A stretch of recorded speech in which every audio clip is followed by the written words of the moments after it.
Thank you for your, this one's not the right one. Okay. Let's see, the meeting of the Hawaiian Homes Commission is called to order. The meeting is being held virtually on Zoom and in person at the Grand Naniloa Hotel, Sandalwood, Rome, 93 Banyan Drive, Hilo, Hawaii, 96720. I'm Carly Watson, Chairman of the Hawaiian Homes Commission. Today's date is Wednesday, February 26, 2025. The time is 11:04. Theo, can you please call the roll? Commissioner Freitas. Here. Commissioner Kalekini. Aye. Commissioner Kalepa is excused. Commissioner Kaneakua. Aye. Commissioner Lasua. Aye. Commissioner Marfil. Commissioner Namua is excused. Commissioner Nevis. Aye. Chair Watson. Here. 7 members present. We have a quorum.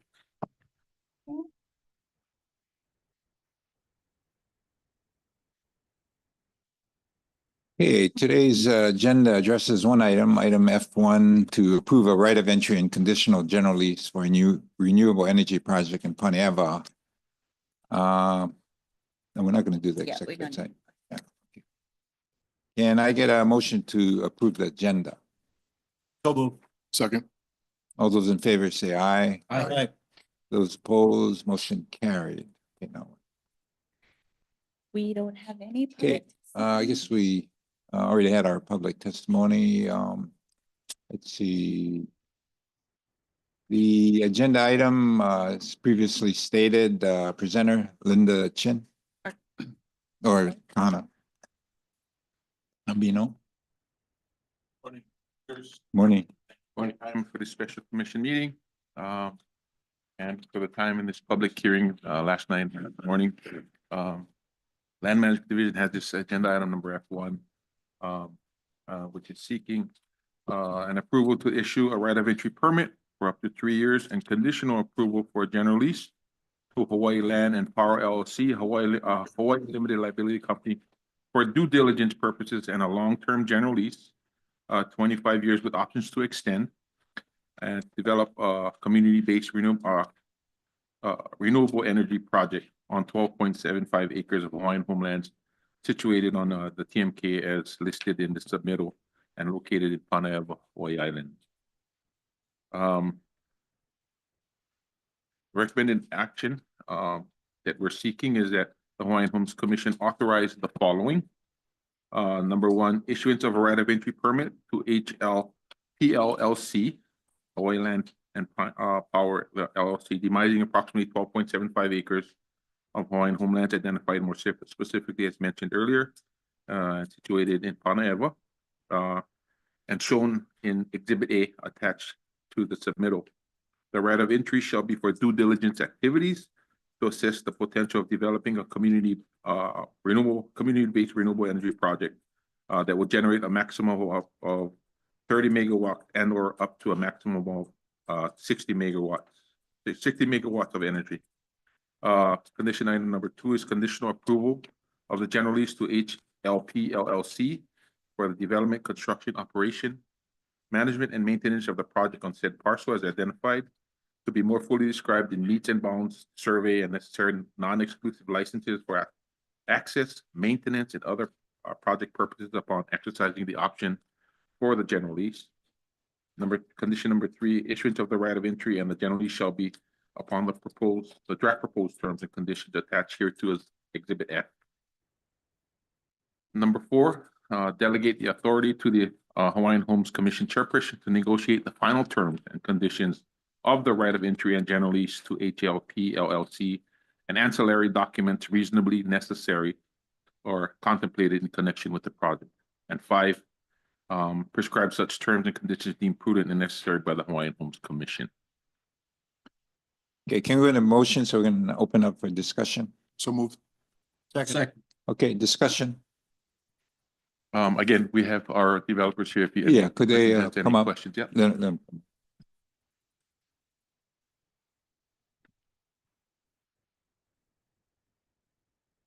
Okay, I'm going to open up for question. So commissioners, please take advantage of the opportunity to really vet this particular proposal. Mike? Yeah, thank you, Chair. David and Dan, thank you. And Kahana, thank you for the presentation. So I just wanted to start with on your guys' proposed project. Yeah. So if we get to a point where you're negotiating or you get a power purchase agreement with Hawaiian Electric, would a greenhouse gas analysis be required to be performed? So there would be would be addressed at some level of detail in the EIS that would be, it has to meet the requirements of the PUC. There has been in this docket before the PUC a recommendation by the Department of Energy or the Energy Administrator under Governor Green that a full-blown greenhouse gas carbon footprint analysis of all projects proposed be part of the proposal, Right. which has a price tag of nominally $100,000 to $200,000 each for each proposal. That is, my understanding is under consideration by the PUC, but they haven't decided to what level of detail would be required yet. Right. Okay. And I bring that up because we've heard questions and testimony from beneficiaries and commenters about concerns for emissions. I feel like something on whether in the EIS or mandated by the PUC. I'm familiar with the PUC because they did mandate other independent power producers. They did that. And along that line, I mean, that would actually show the net benefit, which I'm thinking would occur because of the decommissioning of the older power plants that are burning much more older, different fuels. I think your understanding is correct. I agree with that. The EIS itself, and there was an earlier comment by one of the public testifiers that they hope we do an EIS and not an EA. And we concur Right. with that because there you go into that level of detail. It's more expensive, but we're committed to do that. And it Right. would be paid by us, not by anybody else.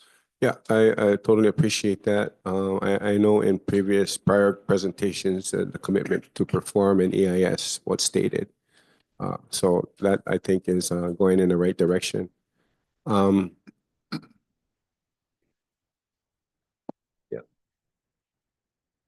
So in this docket, the State Energy Office was advocating for a GHG study to be performed as part of the proposal process.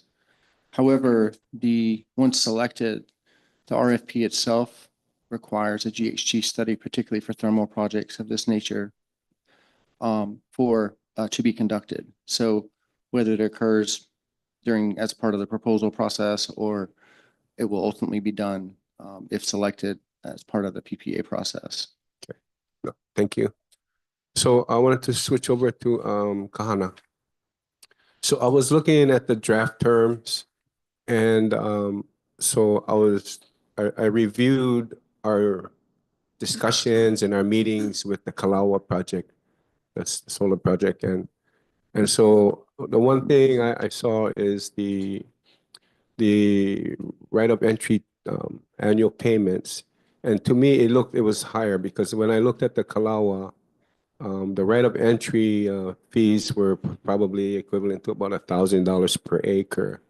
Where this one here we're proposing is over 3,000.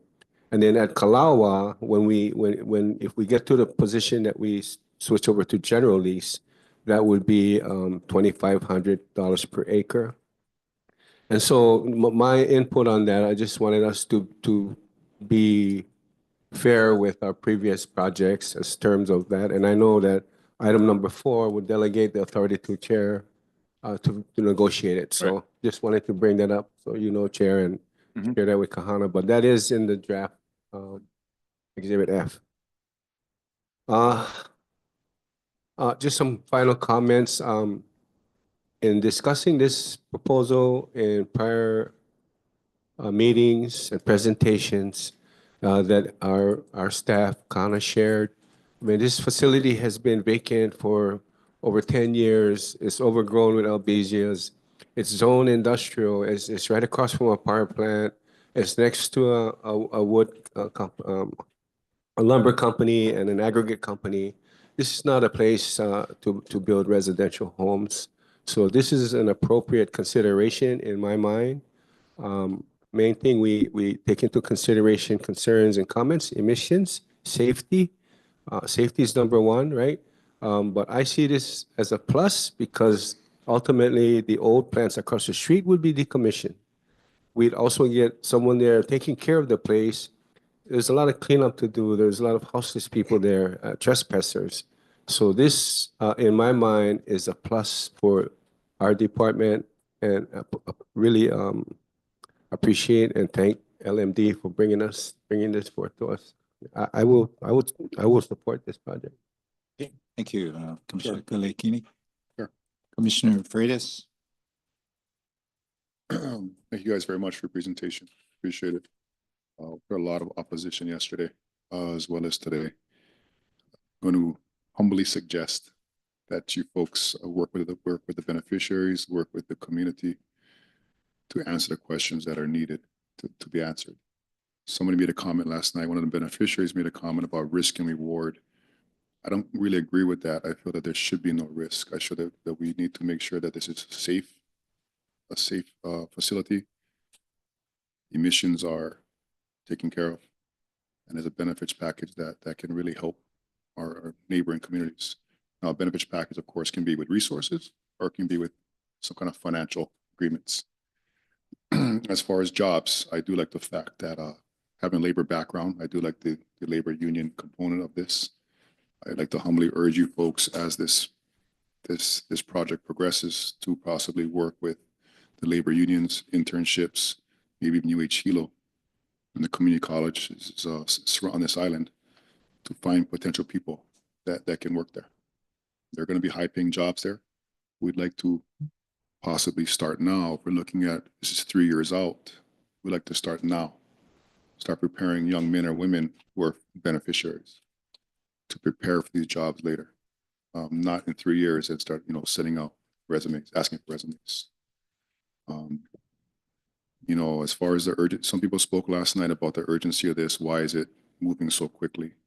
If anybody has been following the state Senate hearings, one of the hearings where a chair was going in to ask for more money to build more homes, to reduce the wait list. One of the responses he got from a sitting senator was, why are you folks not maximizing revenue from your commercial properties? Basically, why are you guys asking us for money, which I think the state definitely owes us and our beneficiaries based on things that have happened to our people in the past. But the comment our chair got was, why are you guys not maximizing the lands you folks have? I think this is a step in that direction. So with that being said, I do support this. But like I said earlier, I humbly suggest that you folks work hand in hand with people like Auntie Maida Lubai, who was earlier our chair, or Kana, Landman, or Linda, to make sure it operates at a high level of integrity, which means a high level of communication. But thank you guys very much for your proposal. Yeah. Commissioner Nevis. First of all, thank you, gentlemen, for being here, but I'd like to acknowledge all the beneficiaries that were here providing their model. When I look at these things, I look at, okay, if it's in my backyard, how would I feel? What I'd be concerned about? There's health and safety issues, our immediate concern, and there's emission issues. So I would highly support monitoring systems for that area. But more so as I look through it, yeah, we all want to be down to, zero pollutants in the air, but we all drove here. We all flew here. So when you're looking at, we're using the latest technology to reduce the amount of fuel and pollutants in the air. So one day it'll get perfect, but it's not here yet. But this is a really good move going forward. We talk about the last, many years that none of us were here about the airport and the sewer plant, so on and so forth. We're trying to fix something here. I think this is positive moving forward. But then again, we always have concerns moving forward. So as I was listening to testimony and I had some questions, well, not what's questions, but concerns for the contractor. And that is, you know, my background is airport operations, and I dealt with a lot of fuel storage facilities and those kind of things. So the containment for fuel storage, I think, is very important. The design of that fuel storage got to be, you know, state of the art. For the fuel storage itself, the battery storage is obviously a challenge. But when I look at your picture, it shows a wrought iron, you know, fence around it. I don't think we could do that. You're gonna have to do some kind of concrete barriers, bury those off so that if one lights up, we don't burn down the whole facility or spread. So outside of that, not just fire suppression, but an alarm system. So that if an alarm goes off, our beneficiaries in the area know there's a problem. If I have underlying conditions, I need to evacuate the area. Depending on what the pollutants are that we're experiencing. Like you say, if that fire gets going, I have no idea how we're gonna put it out. I've dealt with computer systems where we could use halon, but that's in a contained system. You don't want to let halon gas out, not everybody, the whole island's running around. But those things I'm concerned about, I'd like to see us make sure that's in the contract. And the biofuel generation, what your current needs, do you have enough biofuel to operate this plant at 30 kilowatts? So one of the members of our team Yes. is Pacific Biodiesel, and they are on record saying that they will either be able to produce it on island or expand their production on island to meet our need, or they can get byproduct or feedstock from outside the state and bring it through the refinery and supply us. Having said that, there is I just want to bring to your attention that there is an ongoing petition in front of the Public Utility Commission in which Hawaiian Electric is proposing to manage the fuel procurement and distribution statewide. I don't know how that's going to play out, but it could mean at one extreme that we have very little to say about procurement and distribution. At the other extreme, we may have a lot of control. But that's the type of discussion that's going on right now. Yeah, so my concern is, again, economic opportunities for our beneficiaries, if they could be involved in that somehow. But like you say, it may be out of your control. Well, one way, and I know it's hypothetical at this time, but it is a practical solution, which is occurring on my home island of Kauai right now, in which Gay and Robinson land in the order of a few thousand acres is being dedicated to sunflower and production for the express purposes of making biofuels that will be consumed locally on Kauai. That business model could be directly applicable here, I'm hopeful. Then my last comment is there's a lot of talk about community benefit. There are people asking some pointed questions. Really what the community want. You know, community come to the table. What I suggest for our community, for all those that are here and beneficiaries that attend, bring your successor.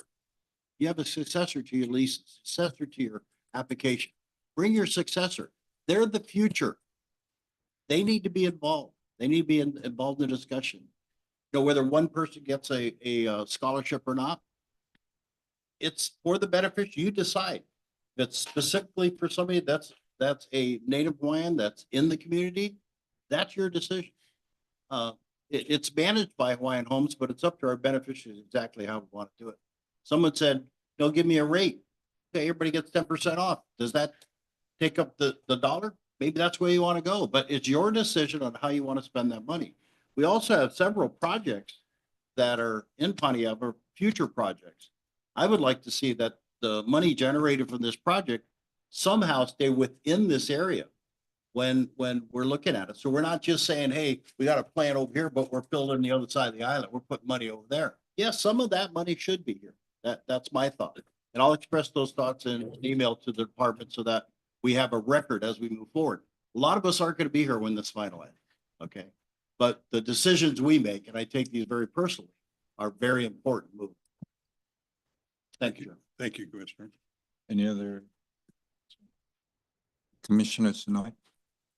Aloha, gentlemen. Thank you so much for your presentation and for providing us the information. I have two comments. One, we've listened to testimony last night and today, and so I think what I've heard, what has been true across the board is this idea of what is the benefits package. And so my ask to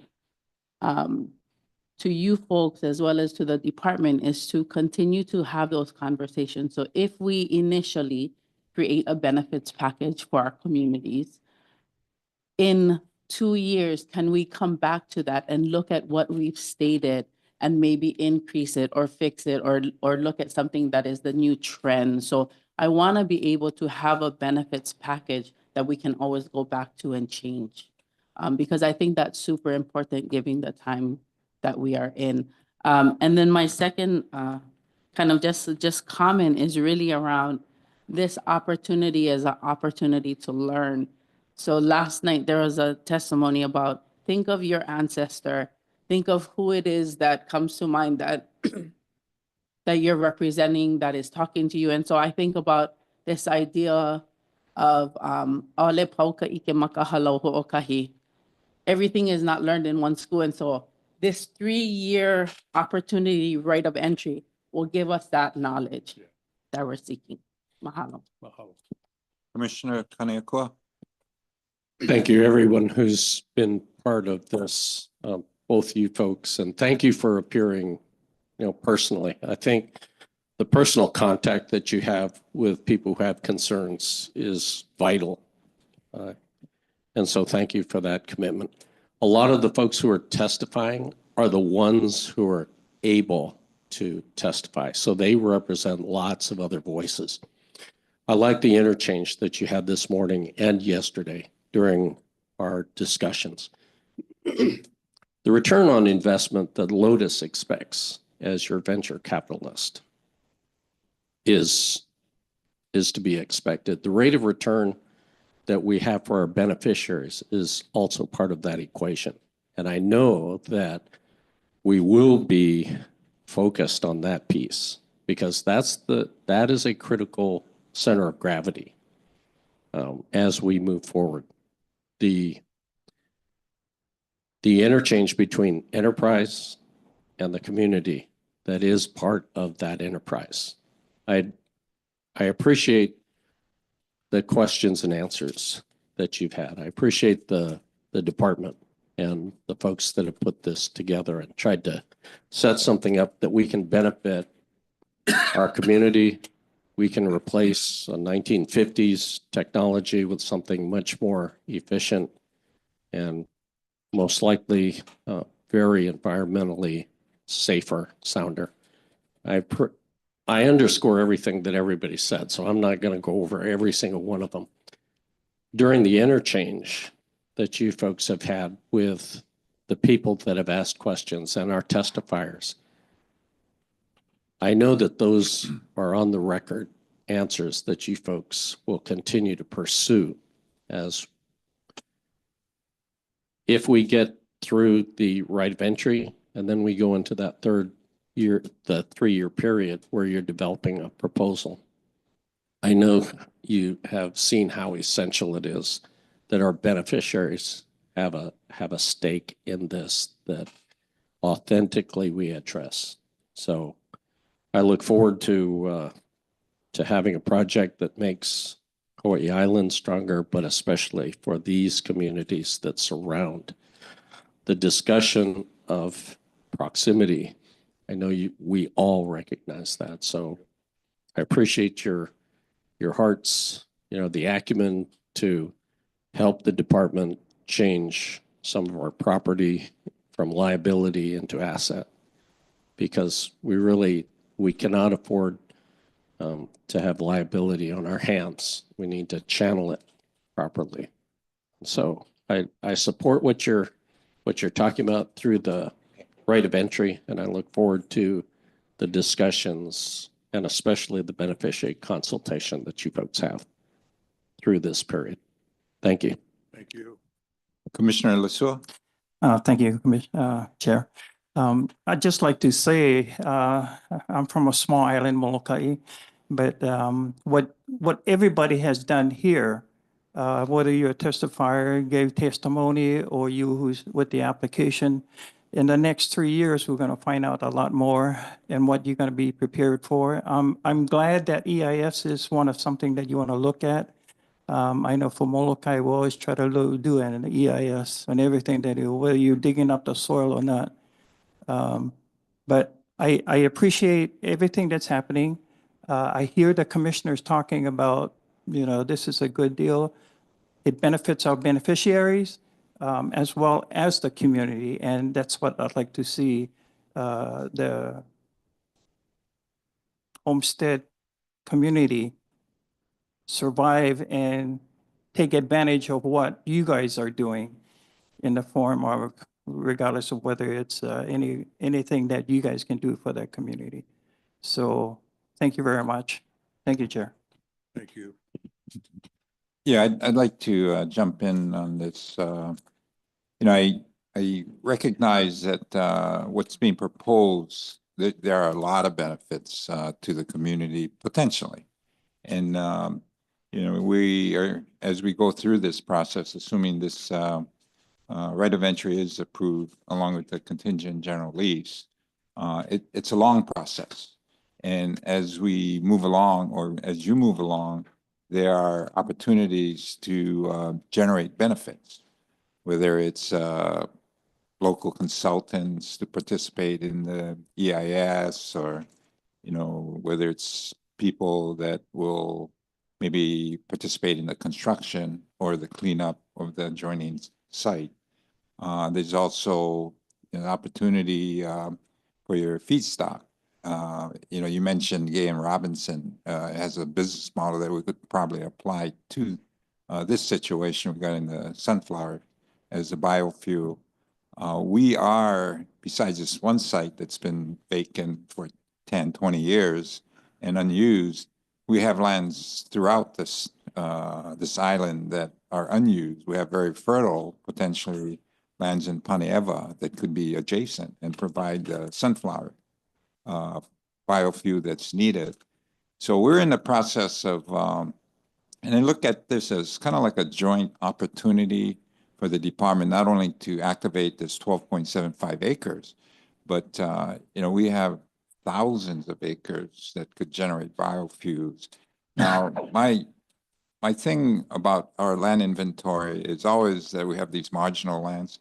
So we're also looking at other lands that DLNR has. So if we can identify property that would kind of fit into this scenario that we're talking about, then we have a bill at the legislature, have a meeting with the different department heads, including, the governor, which we're trying to identify lands that make sense for this program. In this particular case, fertile ag lands that are very minimal when we first created this program, or when it was first created over 100 years ago, all the good fertile lands were given to the sugar plantations and the ranchers.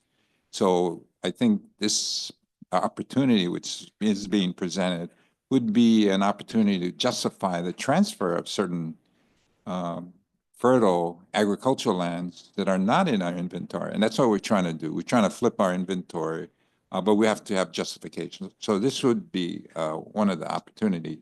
Now, there's also the opportunity regarding the construction. We have examples. You mentioned an example about in Game Robinson, the model that's being used over there. We also have the model in Anahola, where KIUC worked with the community and generated, programs regarding employment as well as education. They did a resource center that's available to the community for use.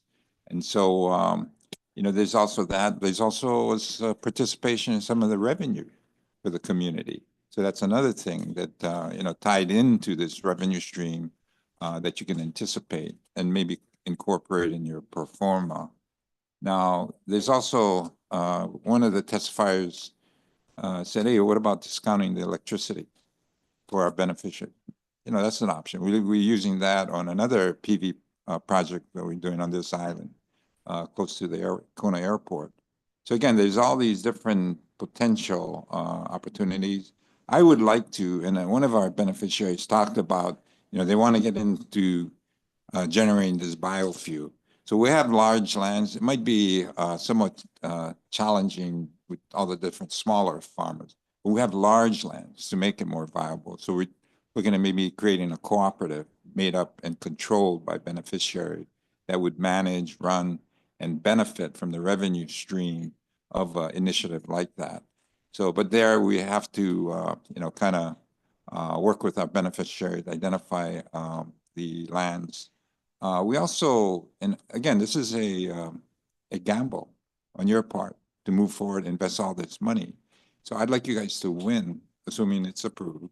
And so we want to be a part of that presentation to Hawaiian Electric regarding the benefits package, the participation of our beneficiaries in a whole bunch of different ways, which would justify Hawaiian Electric to seriously consider your proposal, and hopefully you win it. So I think this is a partnership that we're really talking about. So if we can collectively work together to make a successful application that will not only invigorate some of the lands in Ponega, but elsewhere, then I think the program benefits. There were some considerations that I think really need to be addressed regarding the safety. That's paramount. It has to be safe. You're talking about being close to not only the fact it's an industrial, which is fine, and it's conducive and consistent with the area, but we do have farmers, we do have residents in close proximity, so they need to be protected. So that is paramount.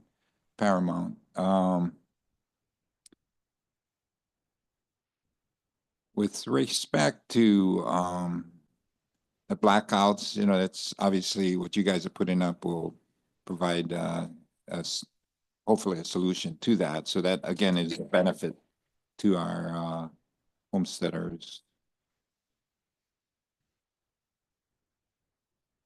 And I guess the bottom line is that, if we do move forward, it's an ongoing, evolving, like Commissioner Sonoy said, maybe today is one set of benefits, tomorrow might be another. So we will fashion the agreement where there is that flexibility. Yeah. But I think it's important that, and always try to view things, especially in situations like this, as really an opportunity to partner, not only by the department, but more importantly, our beneficiaries. And so I think there is a tremendous opportunity here. Investing $250 million in a project, that's a big step. And that would really create an asset that would be very beneficial to our programs. So any other concerns or questions? We do have one testifier, Bob Douglas. Did you want to say something or ask anything or no?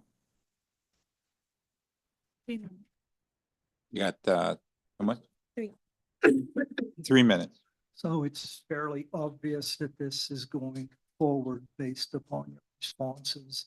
That being said, I just want to reiterate and thank you for mentioning the safety concerns. Those need to be paramount, including the sequestration of the ESMs, the battery technology to shut off modules from other modules. All that needs to be engineered in from the onset. Additionally, as I mentioned yesterday, we need 2 additional air quality monitoring stations in Ponega and Keaukaha so that we can actually monitor what's happening. The one up at the hospital is not providing an adequate snapshot of the realities of those locations. Additionally, somebody else brought up the emergency management during emergency situations such as a fire. Those need to be fully explored and documented. And should the fire departments need to be modernized to deal with these types of fires, that needs to be orchestrated as well. And you mentioned about halon fire suppression, which is fairly effective. Those could be incorporated within the ESMs themselves. So that's another technology that should be looked at. And with that, that's all I really have to say. I just hope that you guys move forward with a Pono vision and that you require the safety measures put in place and that the beneficiary benefits to the beneficiaries are true benefits. And I would like to add one potential for exploration. Instead of offering a discount to the people in the homesteads, is maybe a heavily subsidized solar panel PV installation program for the beneficiaries. I think that would be very appropriate. And one last consideration is to, in case we have beneficiaries that can't live here anymore because of this being put in place, which I doubt, but in case that they are offered a method of exchanging their property for a property elsewhere away from this facility. Okay. Thank you very much for your Okay. time. Thank you. Thank you very much. Okay, if there are no other questions, we'll call for the poll. All those in favor say aye. Aye. Those opposed? Motion carried. Congratulations. Thank you very much. I just want to make one further comment, Chair. That is the value of what you brought up in terms of the partnership, the HHL. This is a competitive process, as you identified, and we feel that the HHL lends great weight to our competitiveness if we could form that partnership. So thank you for that. We'll be working with you. Thank you. We have come to the end of our agenda. Mahalo to everyone that has participated. Next month's regular meeting is scheduled for March 17th and 18th at Hale Kuhio in Waimea, Hawaii Island, starting at 9:30 a.m. Next month's community meeting will be in Kauai High at the Kilapa Community Center. We look forward to seeing you again and soon. Mahalo, we are adjourned. Okay.